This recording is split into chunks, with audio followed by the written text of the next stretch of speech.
Hello friend, नमस्ते। मैं पूनम आप सबका अपने यूट्यूब चैनल में स्वागत करती हूँ। आज हम आप सबका एक रक्षाबंधन गीत लेके आए ही। सो हर गीत आए कैसे लागे कमेंट जरूर करिए और आप सब अपना प्यार आशीर्वाद हम पर बनाए रखें। कैसे लागे कमेंट करिए। दुआरे से आए हैं देवरू तो भाभी से आरज करई, भाभी से आरज करई हो। भाभी आई गए रखिया के दिनावा नहीं हरवा नहीं जात्यू नहीं हरवा कहिया जाबू हो। बोलिया तो बोला मोरे देवरू बोलहु नहीं जान, बोलहु नहीं जान हो। देवरू तोहरे तो बहनी सासुरई तीन नहीं हरवा नहीं आवई, नहीं हरवा नहीं आवई हो।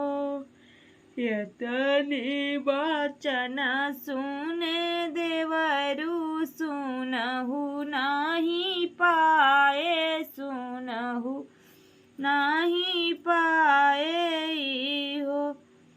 सखियाँ गोड़े मुड़े तनी चादरिया सोमई दीना दोपहर सोमई दीना दोपहर हो।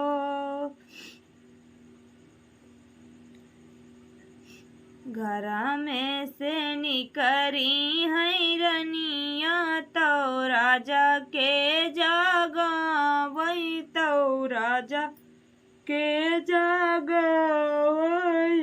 हो।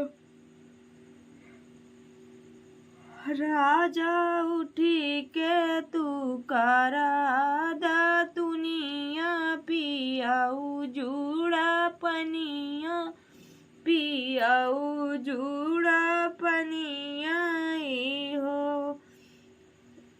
एक कोखी एकाई कोखी कई बाहिनिया तो धन से धन तीनी हो। धन आई गए रखिया के दिनमा बहनिया नहीं आवई, बहनिया नहीं आवई हो। इतनी बचन सुनी रनिया तो हटिया का चली दी, हटिया का चली दी हो।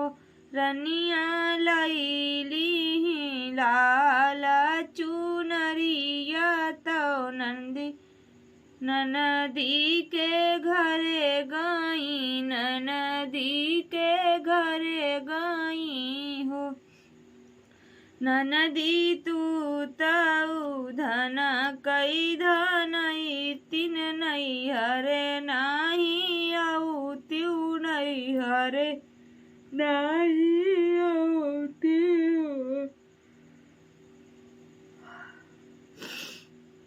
भैया भैया के ननदी तू तऊ धन कई धनई तीन नहीं हरे नहीं आऊ त्यू। भैया के नहीं पूछत्यू, भैया के नहीं पूछत्यू। ननदी आई बाटे भैया, ननदी आई बाटे भैया तोहार तो रखी बांधैया बहू, तो राखी बांधैया बहू हो। हेलो फ्रेंड, आप सबको ये गीत कैसा लगा कमेंट में ज़रूर बताइएगा और आप लोग अपना प्यार आशीर्वाद हम पर बनाए रखिएगा। प्लीज़ आप लोग सपोर्ट कीजिए क्योंकि मैं रात में वीडियो बना रही हूँ इसलिए मुझे थोड़ी बहुत नींद भी आ रही है। और गीत कैसा लगा कमेंट में ज़रूर बताइएगा आप लोग।